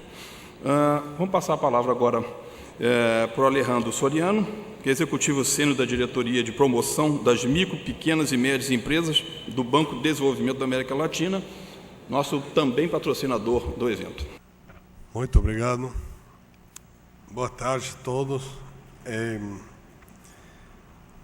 Agradeço ao Banco Central pelo convite. É um honor para a CAF patrocinar este evento que cada ano já se torna um evento institucionalizado, não só para o Brasil, sino para a região toda. Meus parabéns ao Banco Central, Sérgio, a sua equipe. Eu conheço algo de microfinanças, vou compartilhar com vocês a experiência da CAF. Eu sou boliviano, mas vocês fiquem tranquilos que eu falo muito bem portunhol. Então, vou tentar de compartilhar a experiência da CAF. Nós, em CAF, trabalhamos em desenvolvimento da micro, pequena e meia empresa em 14 países atualmente na região. Acho que para o fim de ano estaremos em um país adicional. E, definitivamente, a área de microfinanças, do desenvolvimento da sociedade, da inclusão social, inclusão financeira, uma das bases de nossa atuação. E acho que por isso é muito importante esta oportunidade para falar de o que estamos fazendo. A agenda para o desenvolvimento integral, segundo o nosso conceito, está basada no crescimento sustentado com qualidade. O que quer dizer isso? Um crescimento sustentado com qualidade tem que ter algumas ferramentas importantes para ser levado a cabo, mas este crescimento sustentado tem que estar basado também em equidade e inclusão social.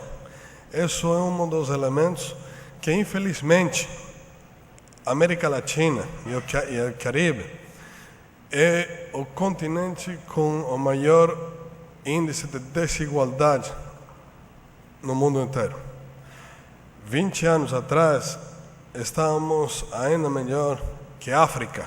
Hoje não é assim e por isso temos muita responsabilidade para continuar trabalhando e voltar a uma situação bem mais conveniente para todos os nossos países.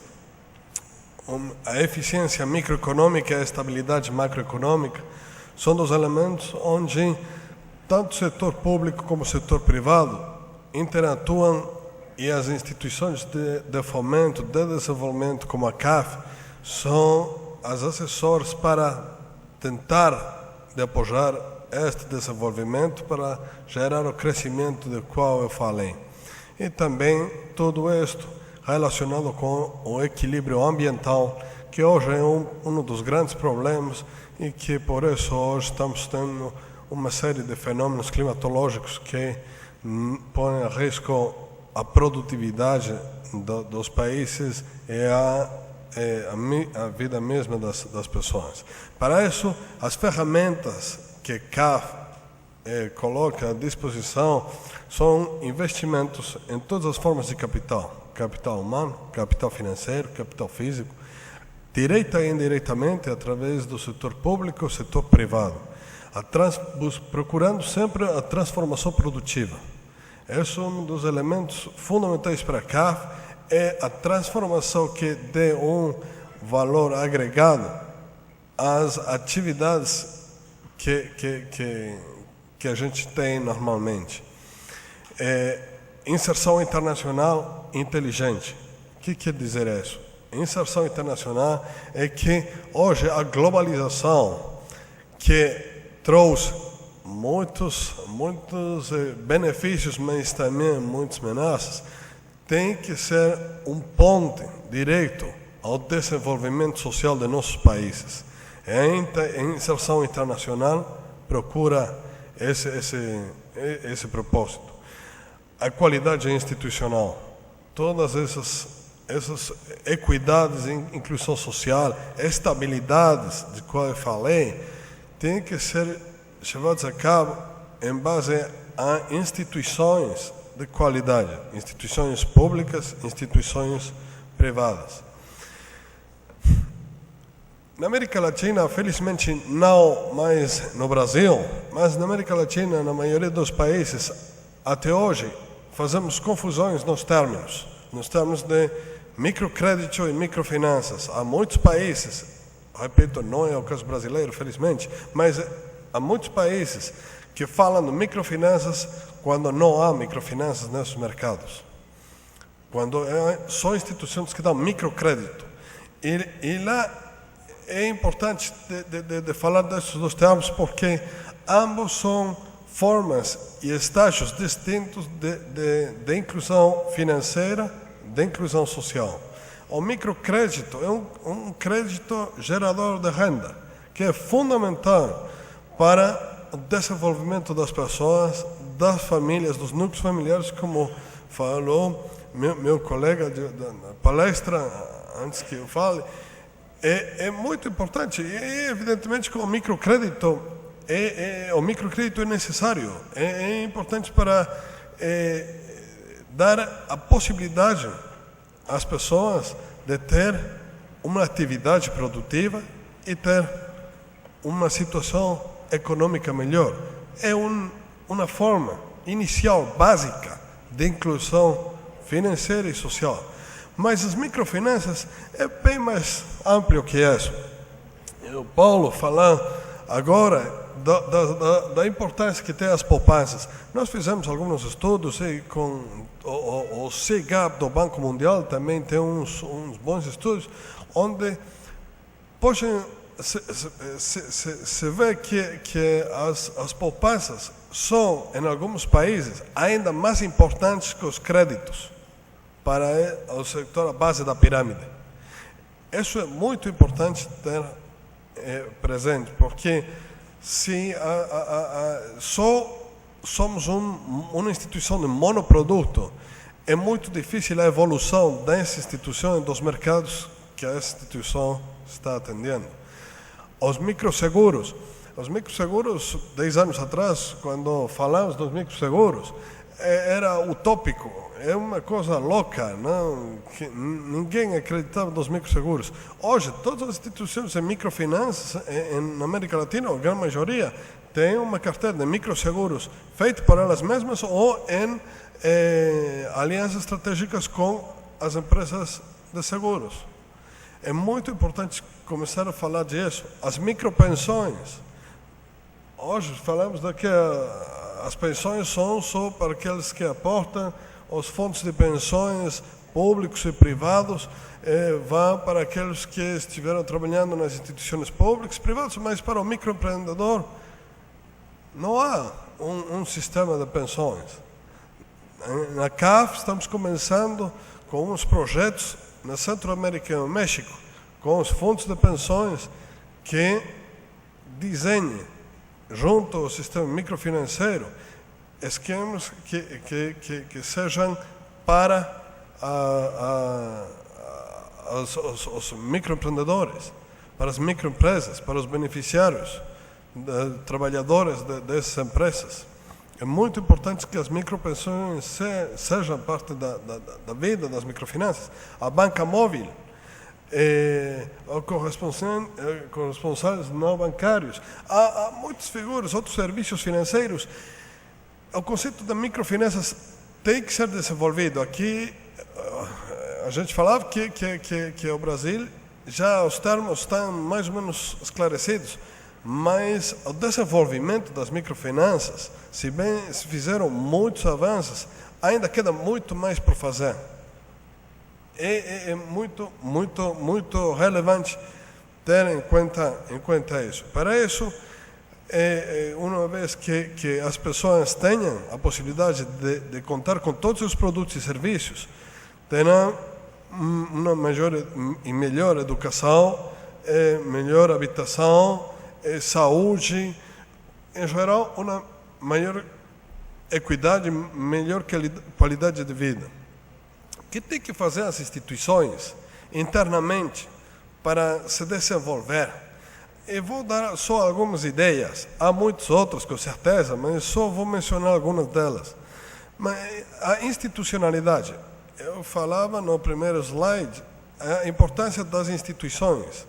E as instituições que estão, sejam bancos, sejam OCPs, cooperativas, SCMs, não importa o tipo de instituição que seja, tem que trabalhar na institucionalidade.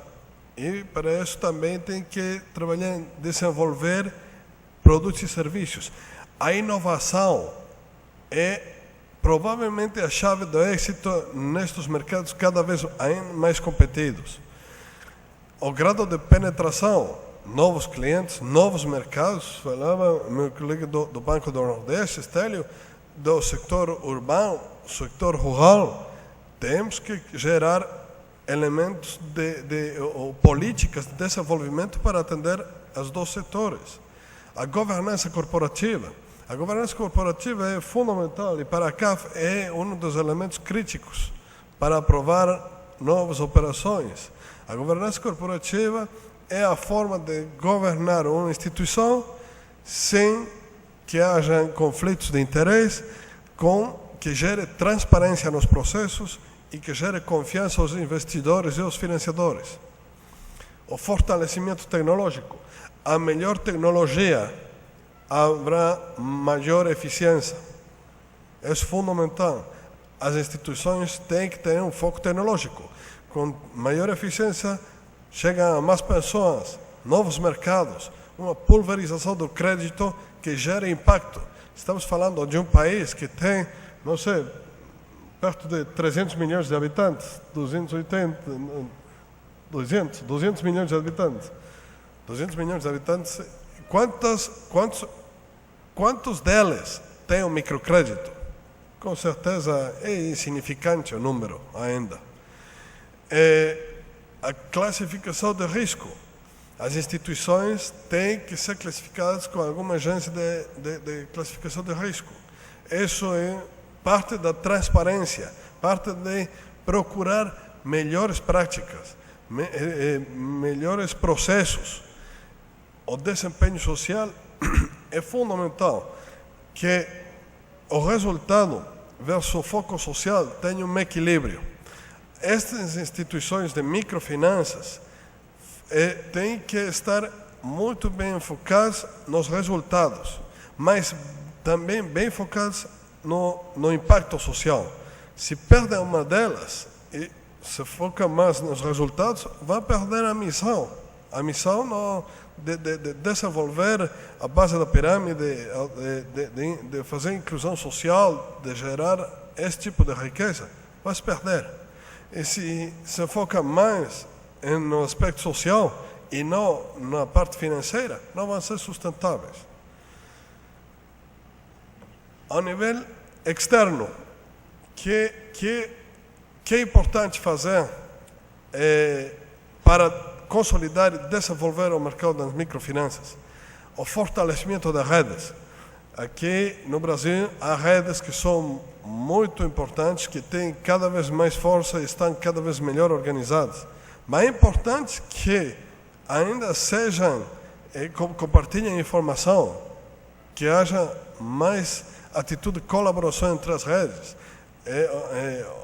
Hoje da manhã ouvi que há 2 ou 3 associações de cooperativas. Esse tipo de situações tem que procurar ter uma visão conjunta de país. As alianças estratégicas, aquelas instituições, caso das OCIPs, das SCMs, que não têm possibilidade de captar poupança, tem que fazer algum tipo de parceria, de aliança estratégica com outras instituições que sim podem fazer isso. Tem que haver uma aliança estratégica entre o setor público e o setor privado. Tem que procurar alianças estratégicas que gerem maior eficiência, que cheguem a mais pessoas. A transparência. A transparência é um elemento que vai permitir trazer mais investimentos a este mercado. e os elementos da governança, da qualificação de risco, e um burô de créditos, uma central de risco que seja transparente, que incluya todos os elementos de crédito das instituições reguladas, das instituições não reguladas, das casas comerciais que dão crédito através de diferentes cartões. Todas elas têm que informar quais são os clientes de crédito que tem, para ter um burô de crédito e uma central de risco consolidada, com informação dos bons clientes e dos ruins. Abertura à difusão. Este tipo de iniciativas é fantástica. A CAF vai continuar promovendo, não só com o Banco Central, que já é um parceiro natural, mas também com todas as outras associações. É muito importante continuar fazendo eventos, fazendo publicações que mostrem os casos de sucesso e também de fracasso que tivemos aqui no Brasil. A abertura dos mercados de valores, os marcos regulatórios, são elementos que vão evoluir, mas tem que passar ainda por alguns passos. O Banco Central e os marcos regulatórios que já estão se implementando aqui no Brasil são muito bem avançados. Começaram muito depois de muitos outros países e já está muito mais adelante que outros. Então, é muito importante o que se fez aqui, mas ainda queda por fazer.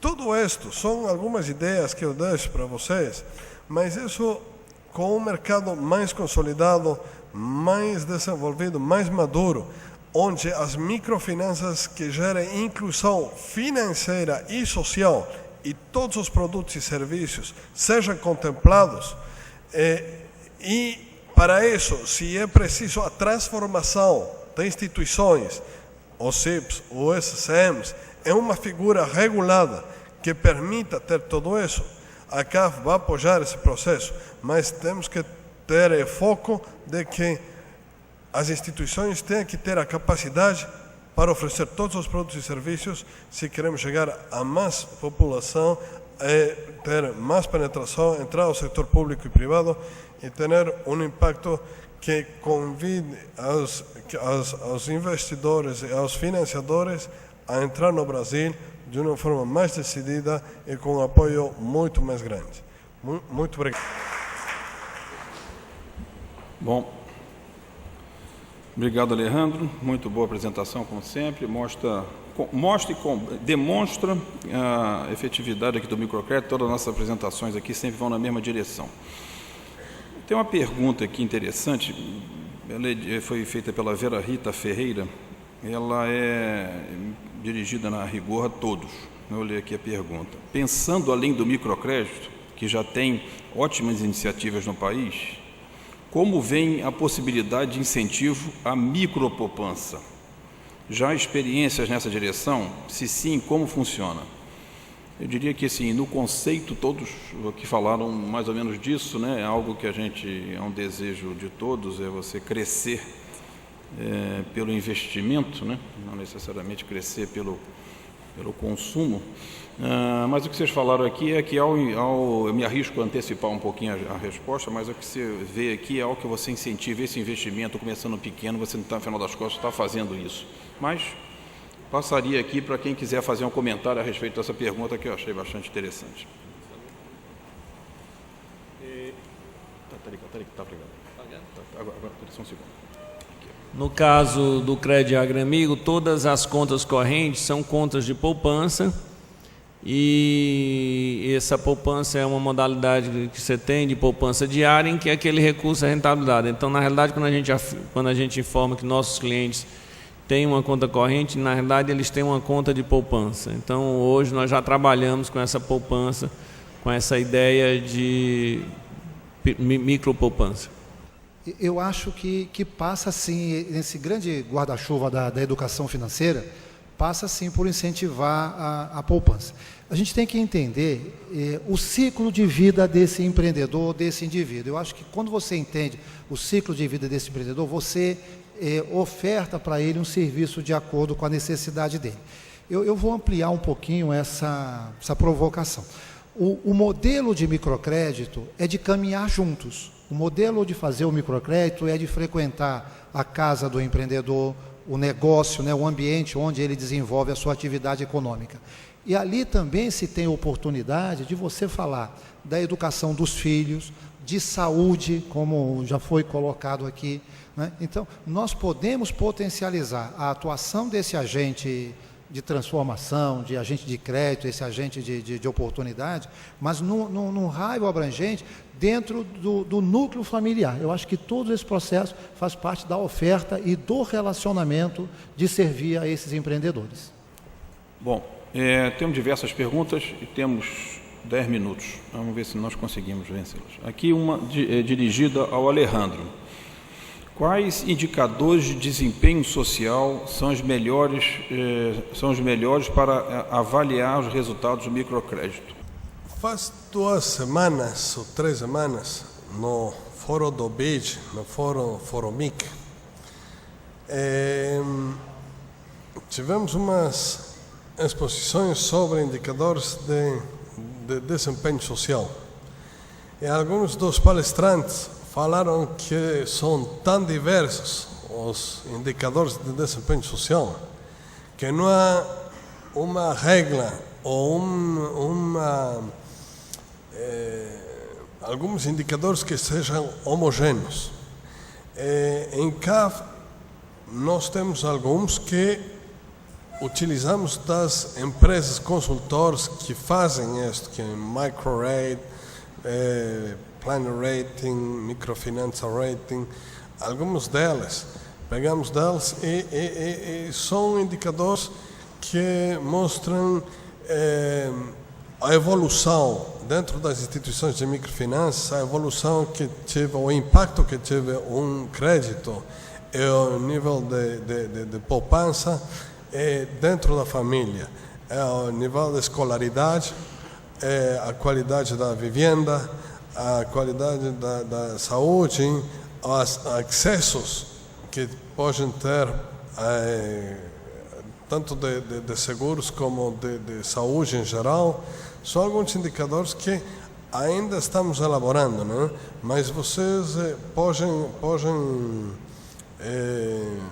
consultar fizemos um trabalho conjunto com o BID e o SIGAP para desenhar alguns indicadores de desempenho social, mas são muito controvertidos. Embora disso, estão basados em saúde, educação e habitação, e mais ou menos isso. Bom, tem diversas perguntas.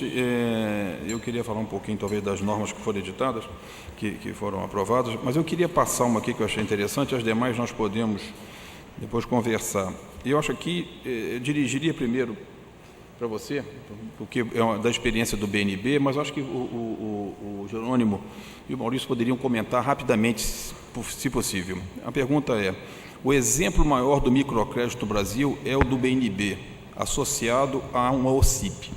Nem mesmo os grandes OCIPs têm conseguido parcerias desse porte com outros bancos. O que os bancos precisam para se associarem-se a OCIPs de microcrédito? Eu acho importante isso aqui, porque o OCIP, além do agente de crédito, a OCIP é uma parte muito importante nesse processo.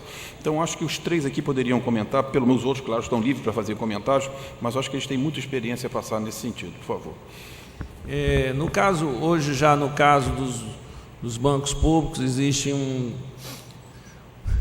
decreto da presidenta em que só é possível fazer convênio em termos de parceria com as OCIPs a partir de um edital. E essa OCIP ela deverá ter pelo menos 3 anos de existência. Então essa já é a condição básica. Outra condição, eu penso que para entrar num projeto de microfinanças há uma necessidade que a OCIP tenha alguma experiência, não necessariamente com microfinança, mas pode ser com a economia solidária e tudo, além de ter todos os princípios de governança que são necessários. Fazer microcrédito realmente é muito difícil, quer no banco público, quer no banco privado. Evidentemente, dentro de um banco privado, as cobranças são muito maiores, né? Você tem, em primeiro lugar, a metodologia de conceder crédito através de credit scoring, de um cliente com potencial de crédito, de consumir produtos. Fazer microcrédito dentro do banco privado, especificamente dentro do Banco Santander, foi uma decisão que se tomou de fazer a inclusão social e financeira. A partir daí, evidentemente, nós estudamos os melhores modelos, quer no Brasil, que a inspiração aqui no Brasil é o Crédito Amigo mesmo, o programa do Muhammad Yunus, mas eu acho que cada banco, né, e olhando dentro dos bancos privados, tem que procurar o seu modelo, procurar a sua identidade. E eu falo muito, Sérgio, o modelo de microcrédito de qualquer instituição é de servir o cliente e não se servir do cliente. O microcrédito não é para gerar riqueza para ninguém, nem para o agente financeiro, nem para quem está fazendo o crédito, mas o microcrédito é para transformar a vida daquela pessoa. Então, fazer microcrédito eu acho que é uma decisão política, né, e que acreditar de fazer um modelo inclusivo e, evidentemente, um negócio sustentável economicamente. Eu acredito que, para que nós possamos ter um entendimento e a compreensão das OCIPs participando do dia a dia, do cotidiano do microcrédito, primeiro preciso acompanhar, ilustrar, participar do trabalho que elas vêm fazendo em todo o país. É reconhecido que existem inúmeras instituições com alta capacidade de desenvolvimento da atividade de microcrédito, microfinanças e a extensão de outros produtos que são associados a esse tipo de atividade. E também desenvolver aqui com os bancos o reconhecimento de que nós não conseguimos ser onipresentes na atuação junto ao nosso cliente. E isso significa poder construir ramais, derivações que levem ao encontro de quem tem potencialidades para crescer com incentivo, a forma de os mecanismos que são necessários, os mecanismos que são balizadores dos programas de microcrédito. Então, quero acreditar que para que nós tenhamos a associação com essas instituições, é preciso perder o preconceito, entender que nós precisamos ampliar a base de acesso dos clientes aos programas de microcrédito e fazer com que isso catapulte a inclusão financeira, a participação deles na atividade de crédito do país. Bom, ótimo, obrigado. Uma das colocações que foi feita é exatamente propondo algo que fizesse parecido, com as OCIPs fizesse uma organização parecida com o que temos nas cooperativas, como é que isso poderia ser incentivado, enfim, o debate é longo e eu acho que serve aí. As propostas servem como estudo aí para a gente ir para frente. Aqui tem várias perguntas, uma já tinha chegado, foge um pouquinho ao tema, por que o Banco Central não definiu os critérios operacionais para a portabilidade?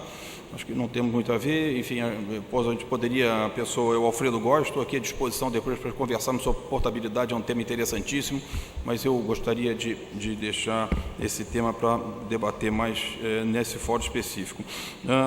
Eu gostaria apenas de comentar nesses 2 minutos finais que temos. O Conselho Monetário Nacional aprovou 2 medidas, o presidente Tombini mencionou ontem. Uma medida, ela altera a resolução que regulamenta o direcionamento obrigatório de 2% dos depósitos à vista para microcrédito. A primeira medida, basicamente, são 3 medidas fundamentais. A primeira facilita o fluxo de funding da exigibilidade para as instituições de microfinanças, aquele sistema do depósito interfinanceiro de microfinanças, do DIM, facilita essa prática. Isso é muito importante pelo que nós vimos aqui. Aliás, isso deriva de sugestões que foram colocadas desde o último fórum e nós fizemos esse aperfeiçoamento nesse processo. Também aumentamos, o Conselho Monetário Nacional aprovou o aumento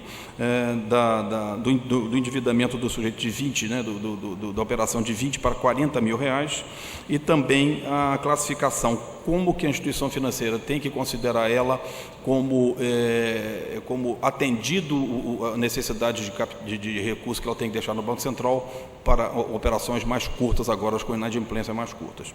Essa foi uma norma. A outra norma diz respeito a e tem muito relação ao que foi tratado aqui, ela é uma norma conceitual, traz conceito clássico da experiência internacional e da nossa realidade do microcrédito.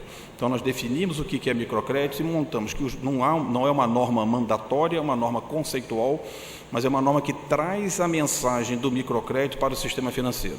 Hoje nós temos alguns exemplos de bancos, de instituições que atuam no microcrédito, mas nós vimos aqui perfeitamente que isto tem um potencial imenso, com nível de inadimplência baixo, com retorno muito bom e que tem um impacto social muito relevante. Portanto, trazemos para o sistema financeiro o conceito clássico e internacional da literatura do que nós estamos falando de microcrédito, que pressupõe um microcrédito produtivo orientado, que pressupõe a existência de um agente de crédito, que pressupõe a existência de uma equipe especializada para olhar essas operações, como foi dito aqui, operações que nascem pequenas, microempreendedores começam pequenos e à medida que esse empreendimento vai dando resultado, o banco vai lhe fornecendo mais recursos e acaba tornando-se um empresário. Então, a ideia das normas é trazer isto para o debate do sistema financeiro. Entendemos que os bancos todos, públicos e privados, têm um mercado muito interessante para desenvolver e essa foi a intenção da norma. Agradeço a atenção de vocês, me parece que tem agora algum informe aqui da organização e solicito a salva de palmas aqui para as excelentes apresentações.